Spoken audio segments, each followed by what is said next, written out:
빌립보서 4장 1절 한 절을 우리 한 목소리로 같이 한번 읽어보시겠습니다.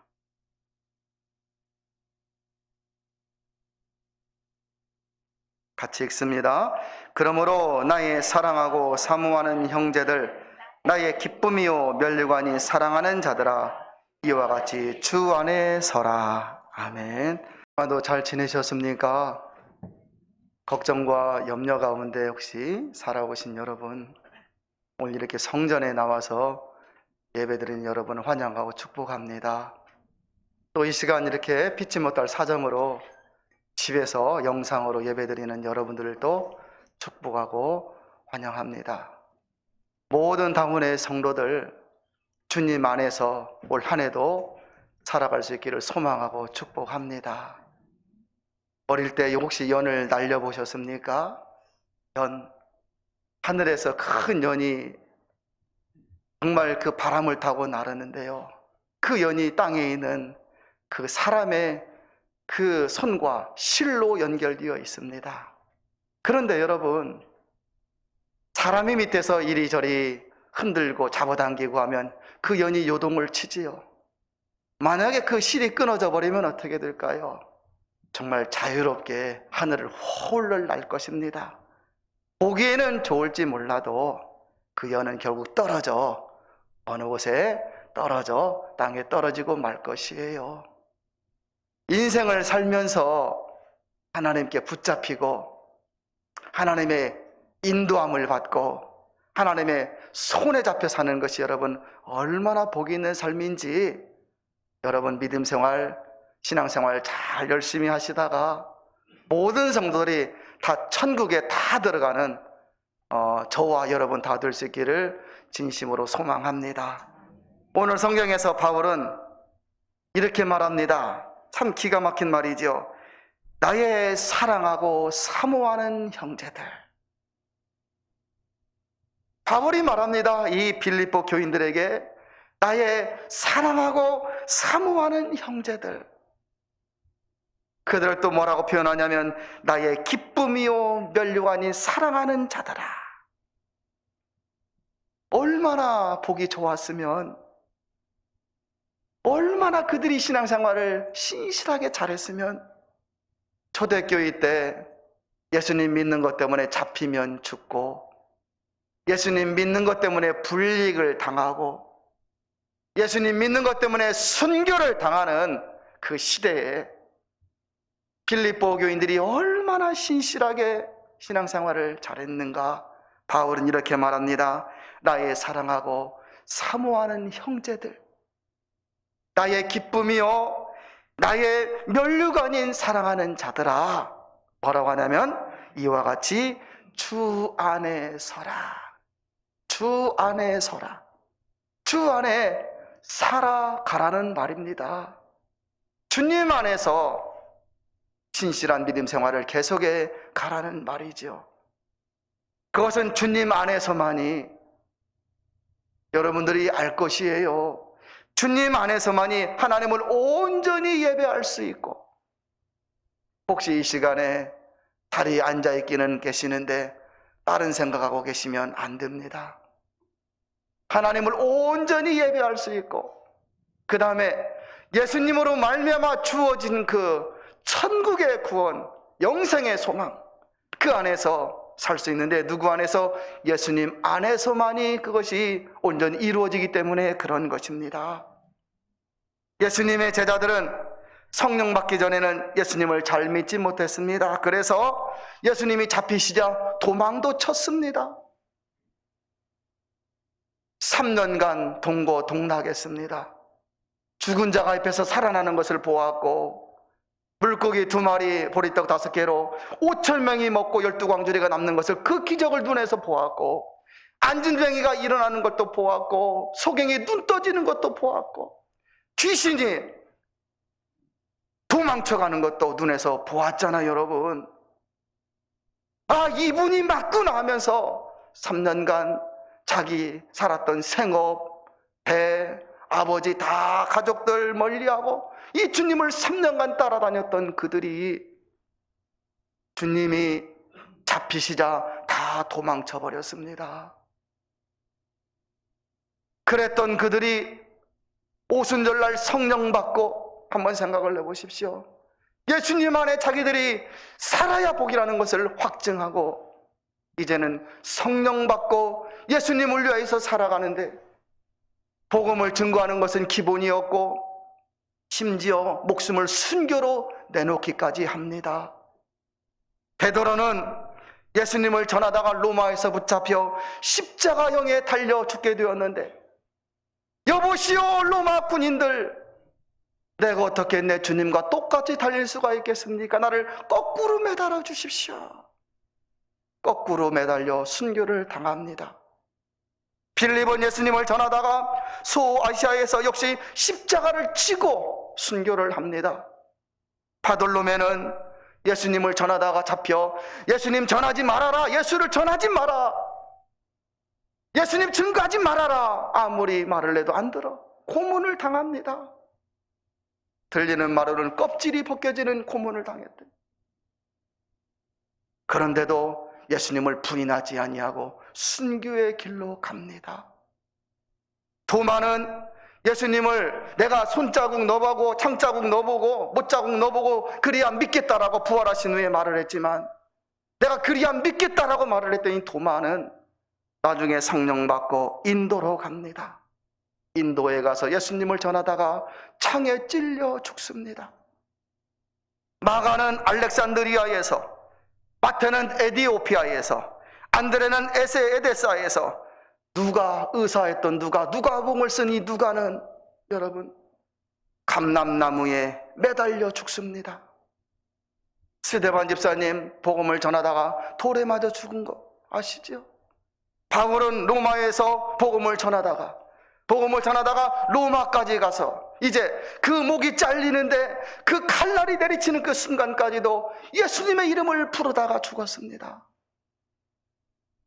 우리나라에도 주기철 목사님, 손양원 목사님, 수많은 사람들이 예수님을 믿다가 순교를 당했습니다. 나 잠시 쉬다가 믿겠습니다. 나 잠시 안 믿어요. 나 그 사람 모릅니다 하면 살 수 있는 그런 상황에서 주님을 부인하지 않고 그 신앙의 길로 걸어갔던 이 사람들은 바보입니까? 멍청한 사람들입니까? 목숨이 아까운 줄 모르는 사람들입니까? 이 사람들은 가족이 없습니까? 자녀가 없습니까? 그런데 이들이 그렇게 할 수 있었던 것은 이 세상의 짧은 인생, 이 짧은 인생 다음에 있을 영원한 세상, 그 영원한 세상에서 누릴 천국의 영광을 확신했기 때문에 그러한 길을 걸어갈 수 있었던 것입니다. 오늘날 여러분 순교하라는 말이 아닙니다.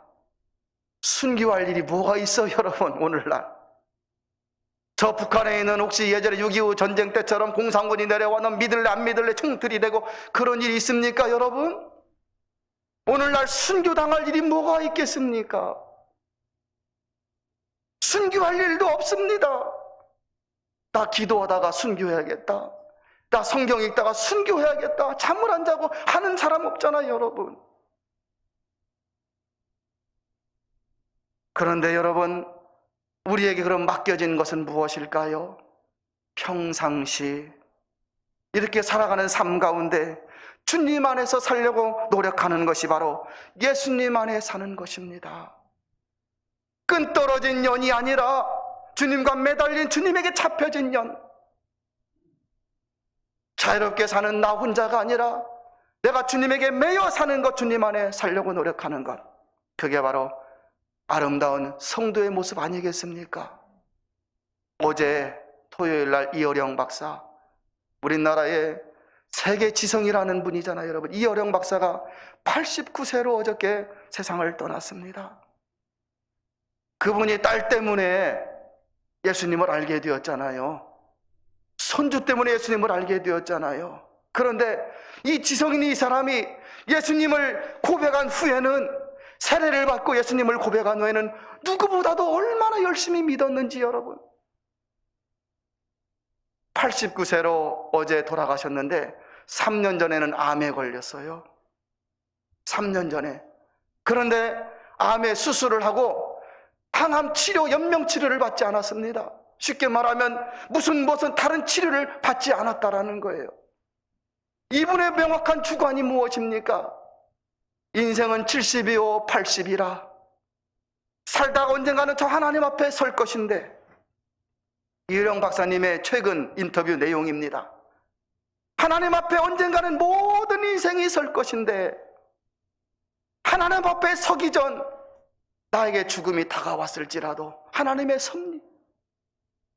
그래서 이 죽음의 과정, 하나님에게, 이 암에 걸린 것 모든 것이 하나님에게 가는 과정임을 깨달았기에 이분은 무슨 치료를 받고 그런 것보다는 열심히 성경을 읽고, 성경을 정말 부지런히 읽었대요.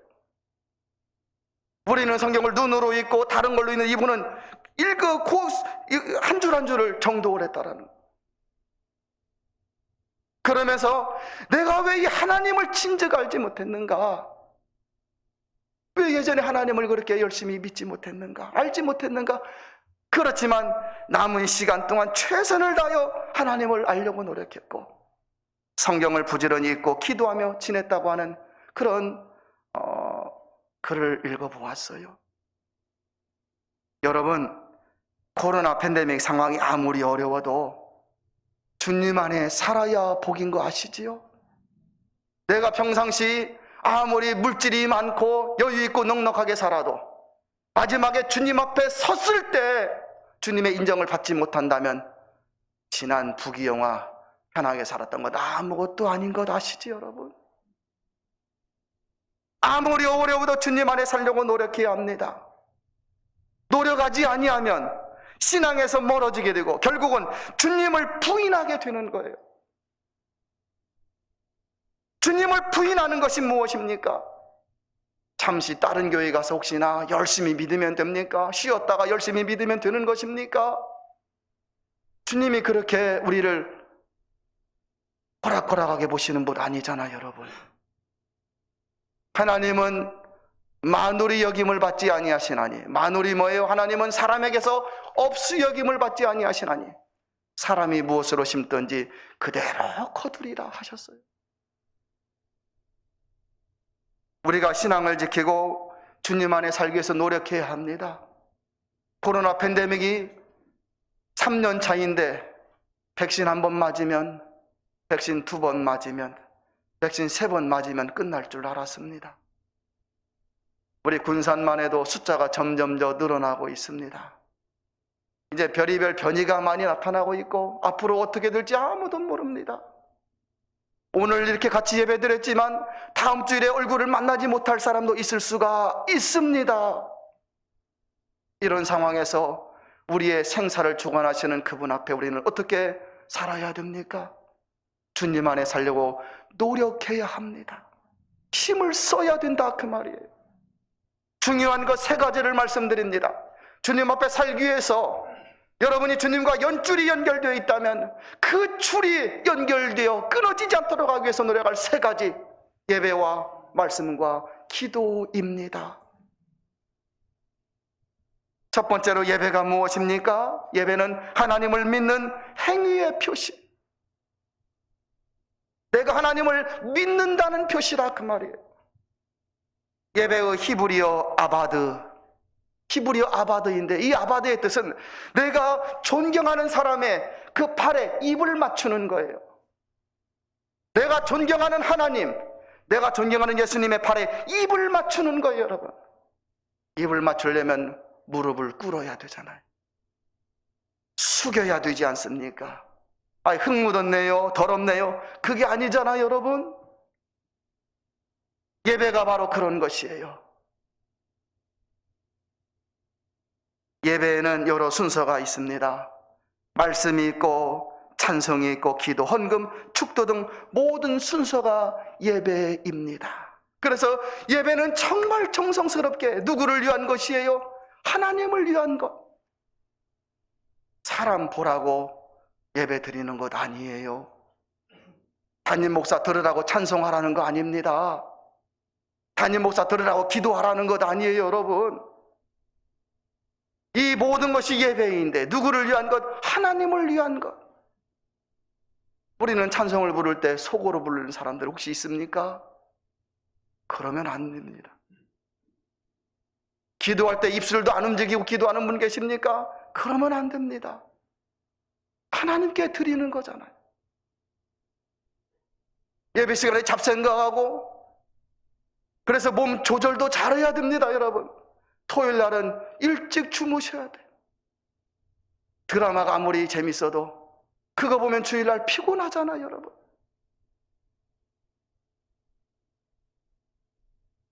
내 몸 관리하는 것도 어떻게 하면 예배를 잘 드릴까 고민하는 거예요. 그런데 여러분, 잘 보십시오. 오늘 여러분처럼 성전에 나와서 예배 드리는 여러분, 혹시 피치 못할 사정이 있어서 집에서 처수해서 영상으로 예배에 동참한 여러분, 저는 집에서 드리는 예배도 다 인정을 합니다. 여러분, 성전에 나올 때 옷을 이렇게 말쑥하게 차려입고 오셨잖아요. 집에서 예배 드리는 양발도 안 신고, 만약에 잠바 입고 파자마 입고 편하게 추리닝 입고 소파에 앉아서 혹시 예배 드리시는 분 계십니까?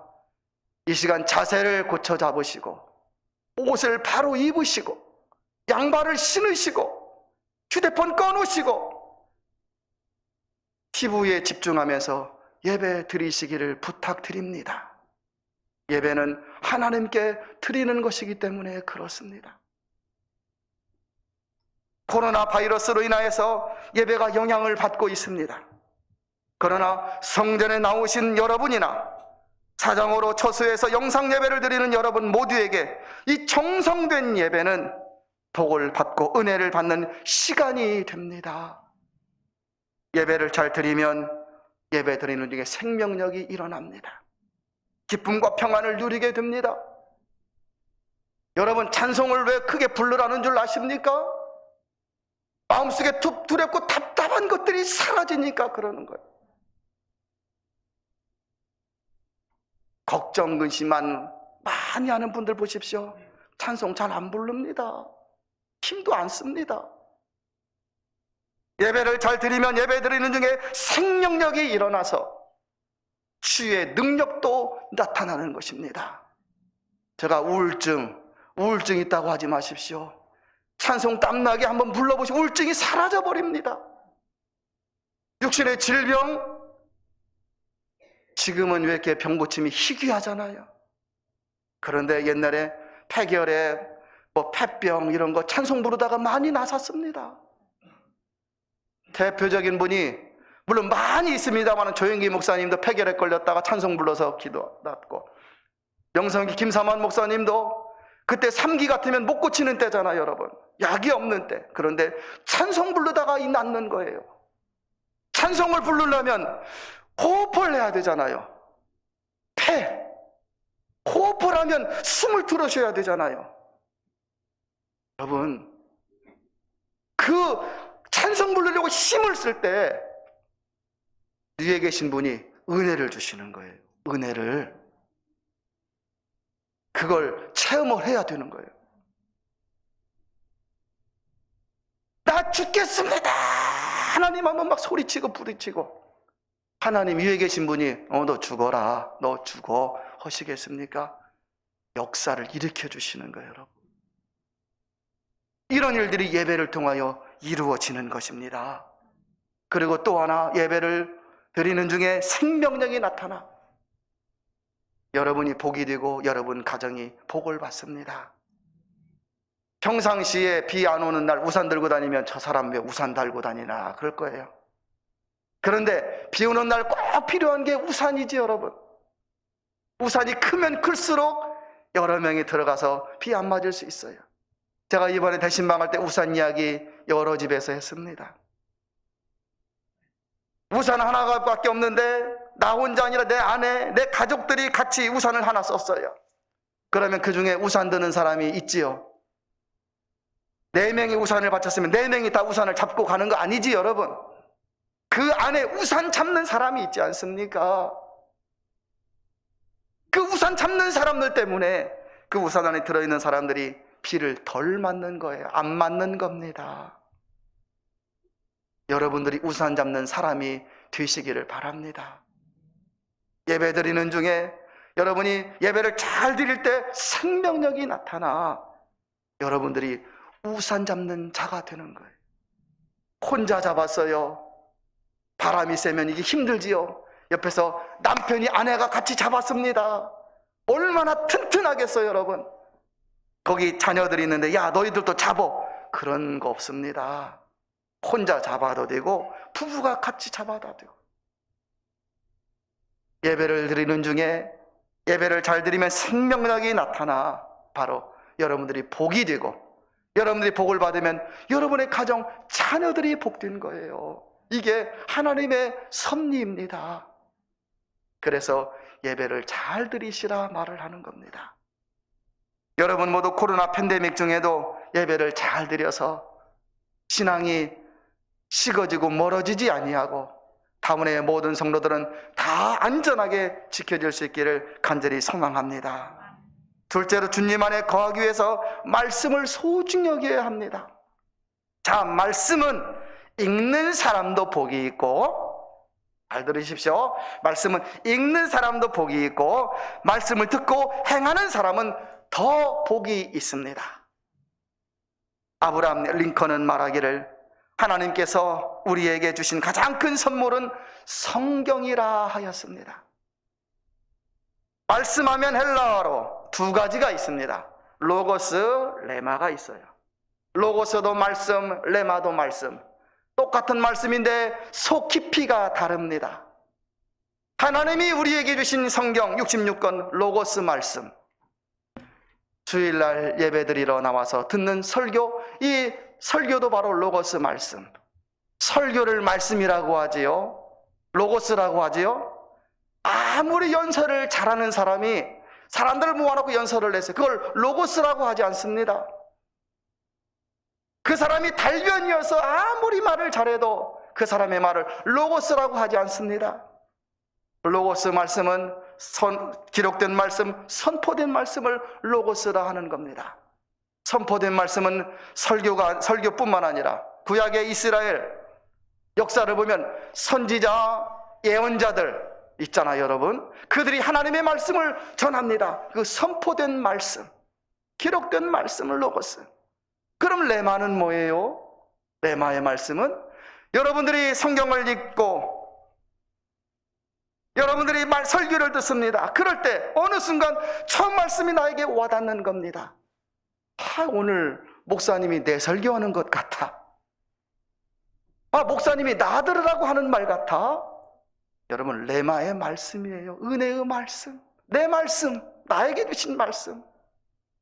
그러니 말씀을 읽는 것도 복이요, 말씀을 듣는 것도 복이라 그 뜻이에요. 송구영신 때 말씀 카드 뽑았어요. 그거 가지고 대신방했습니다. 여러분, 2022년 하나님이 여러분에게 레마로 주신 말씀, 그 말씀 가지고 설교를 신방을 하는데 참 어느 가정은 정말 기가 막힌 게 그 말씀이 맞는 거예요. 제가 그럼 뭐라고 그래요? 이 말씀 붙잡고 올 한 해 살아가십시오, 그러는 거잖아요. 여러분, 내 말씀, 나에게 주신 말씀.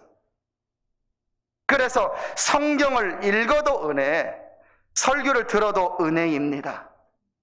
요한계시록 1장 3절에서 말씀을 읽는 자와 듣는 자와 그 가운데 기록한 것을 지키는 자가 복이 있다 하였습니다.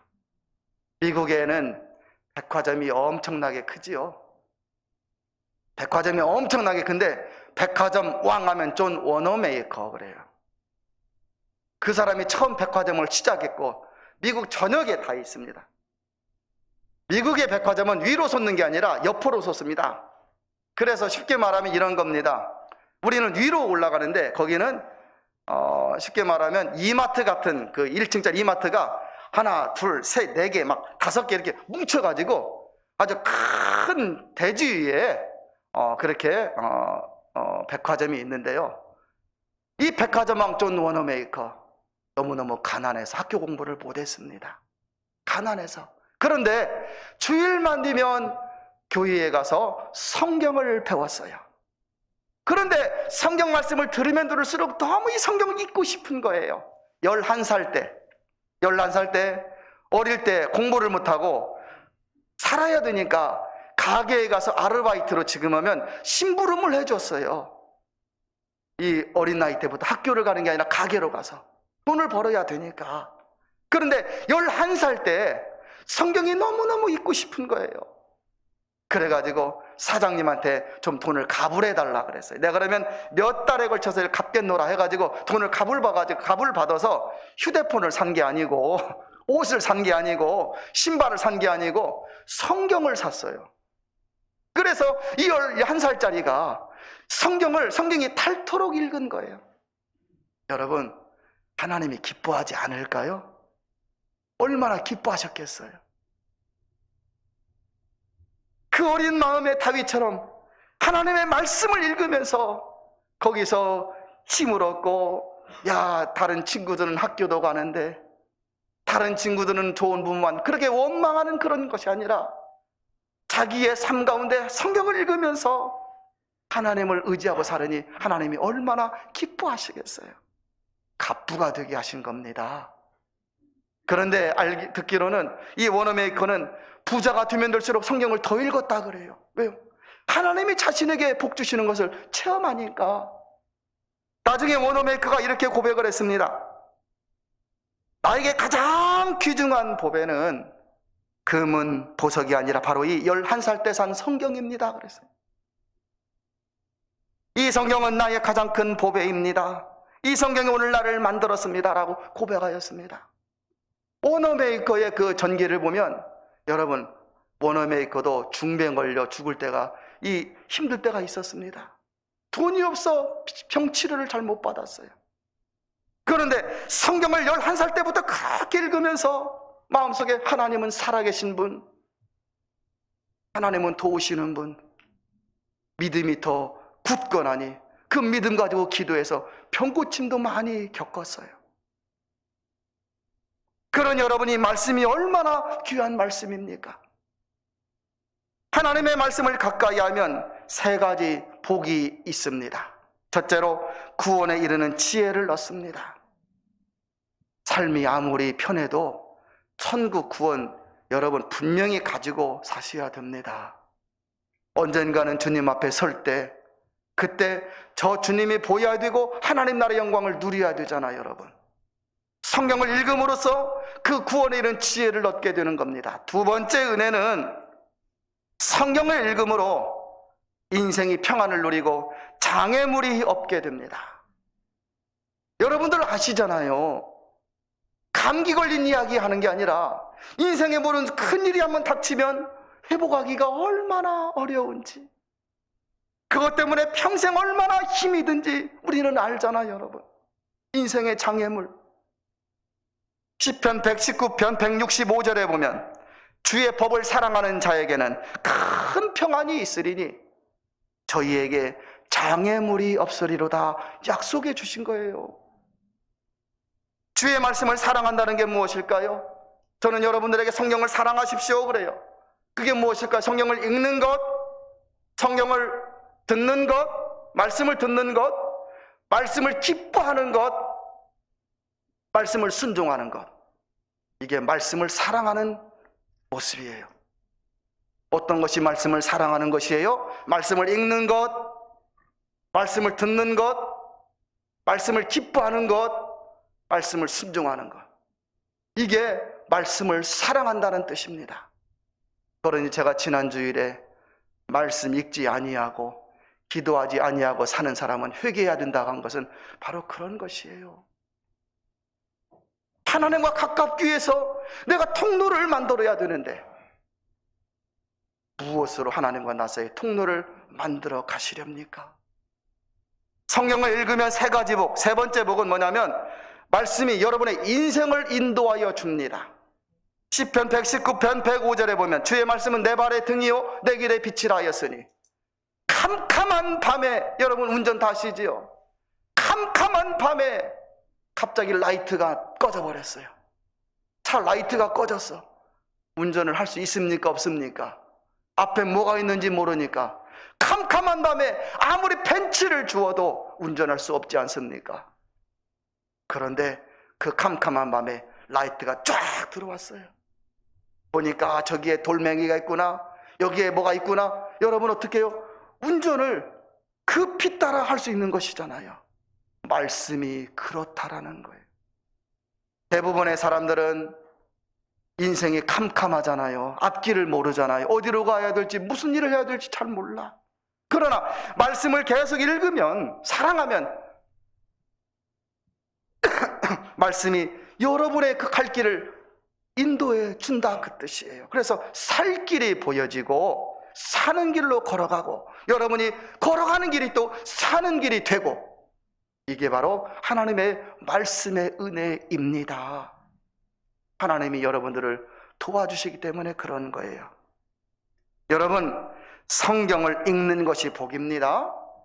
설교를 듣는 것이 복입니다. 저는 여러분들이 말씀을 가까이 하여서 하나님 안에 거함으로, 아무리 코로나 팬데믹 할아버지 같은 그런 바이러스가 와도 여러분들이 구원받은 자의 인생이 무엇인지 많이 누리면서 살아가는 바울의 성도를 될 수 있기를 축복합니다. 마지막 셋째로 주님 안에 거하기 위해서 힘쓸 것이 바로 기도입니다. 기도는 항상 하라고 했고 무조건 하라고 했습니다. 기도하는 성도는 그만큼, 기도한 만큼 소원의 응답을 기도를 통하여 누릴 수 있기 때문에 그런 거예요.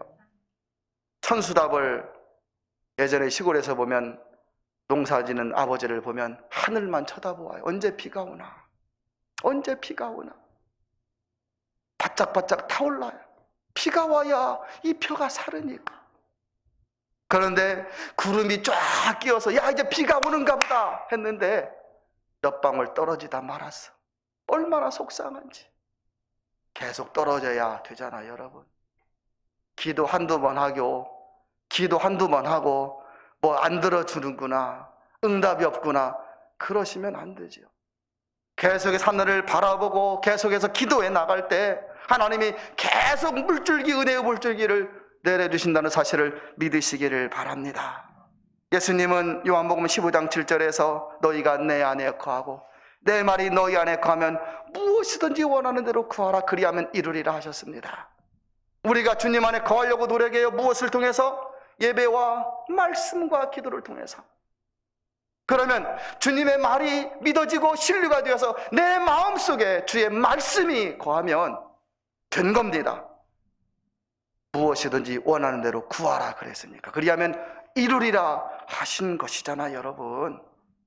저는 당원의 성도들이 이런 기도의 응답도 많이 하면서 살아갈 수 있기를 축복합니다.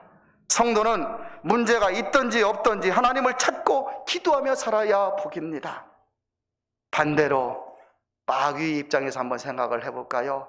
가장 미웃고 싫어하는 사람이 바로 기도하는 사람이에요. 마귀 입장에서. 마귀가 가장 좋아하는 사람이 누구예요? 기도 안 하고 살아가는 신자들. 저 불신자를 말하는 게 아니에요. 불신자들은 자기 것이니까. 그런데 하나님을 믿는다는 사람들이 기도 안 하고 살아가는 거예요. 마귀는 가장 기뻐하는 거예요. 좋아하는 거예요. 세계적으로 유명한 영성학자 C.S. 루이스라는 분은 마귀가 신자의 기도를 막는 3가지 방법을 이렇게 기록을 했습니다. 마귀가 신자의 기도를 왜 막아요? 응답 안 되고 못 되도록 하는데 3가지 방법이, 첫 번째가 마귀가 신자의 기도할 마음을 막습니다. 기도 안 해도 사르니까. 여기 계신 분들 밥 먹을 때마다 하나님 점심밥 꼭 주셔야 됩니다. 하나님 점심때 꼭 먹을 수 있도록 해주십시오. 기도하시는 분 안 계시잖아요. 당연히 집에 가서 잡수시면 됩니다. 그런 거 기도하라는 게 아니라 하나님 우리의 자녀, 하나님 우리의 가정, 하나님 다 막 간절히 기도해야 되는데 기도 안 해도 살아. 뭐가 걱정이에요, 여러분? 마귀가 그 마음을 막아버리는 겁니다. 기도 안 해도 산다고 생각하도록. 2번째는 마음이 간절하지 못하게 만듭니다. 조금 기도해보고 말아. 이게 꼭 이루어져야 되는데, 기도하면 이루어질 것 같은데 하나님 편에 서면 너 기도하라 했는데, 그래서 간절하지 못하게 막는 거예요. 응답되어도 그만, 안 되어도 그만. 응답되면 좋고 응답 안 되면 말고, 이런 마음을 갖게 하는 거예요. 세 번째, 마귀의 그 마음은 무엇이냐면, 여러분, 기도의 응답이 아니라 그냥 되어진 것으로 생각하게 만드는 겁니다. 기도의 능력을 의심하게 만듭니다. 아팠는데 고쳐졌어요. 아이, 약 먹어서 그런 거야. 의사를 잘 만나서 그런 거예요, 여러분. 의사가 처방을 잘해서. 아, 이거 운이 좋아서 잘 된 거야. 그렇게 생각하도록 만든다라는 거예요. 그런데 여러분, 한번 생각을 해보실래요? 마귀는 기도 안 하고 사는 신자, 말씀을 읽지 않고 사는 신자는 하나도 무서워하지 않습니다. 마귀는 여러분, 우리는 예수님의 이름으로 사는 사람이잖아요. 운명을 바꾸고 팔자를 바꾸고 문제를 이기고 극복하고 응답받아야 될 사람들인데, 우리가 기도도 안 하고 살아. 마귀는 하나도 우리를 무서워하지 않아. 우리는 능력으로 사는 사람들이 되어야 되잖아요. 나사렛 예수의 이름으로 물러가라 막 선포해야 될 사람인데, 마귀는 기도 안 하는 사람은 하나도 안 무서워하는 거예요. 심지어 그 옆에서 보고 조롱할 수도 있어요, 여러분. 저거 봐, 저거. 교회 다닌다고 하면서, 이렇게 오래 다녔다면서 기도도 안 하고 맞아 하면서 옆에서 여러분 기뻐할지도 모릅니다.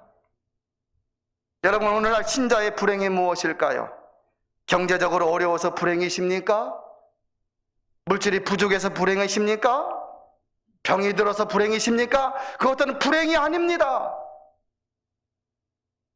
신자의 불행은 예배의 마음이 식어져 버리고, 말씀을 가까이 안고 살고 기도하지 않고 살아가는데 그 불행이 있는 겁니다. 신자의 불행이 무엇일까요? 하나님을 더 의지해야 되는데 세상 것을 의지하고 살아가는데 불행이 있는 거예요. 여러분, 주님 앞에 사는 것은, 주님 안에 사는 것은 은혜의 인생입니다. 주님 안에 기쁨이 있습니다. 주님 안에 행복이 있습니다. 주님 안에 평안이 있고 주님 안에 응답이 있습니다. 주님 안에 기적도 있습니다. 주님 안에 치유도 있고 주님 안에 영생이 있습니다. 가문교회 성도 여러분, 팬데믹 상황이지만 주님 앞에 살려고 노력하십시오. 지금은 무슨 엄청난 기적과 능력이 아니라 내 신앙을 유지하고 지키는 것만 해도 크게 잘하는 것입니다. 신앙이 식어지고 멀어지는 것을 조심해야 합니다. 예배의 말씀, 기도 안에 살아서 주님 안에서 은혜의 성도들이 다 될 수 있기를 진심으로 축복합니다. 우리 같이 서서 찬양 불러보시죠.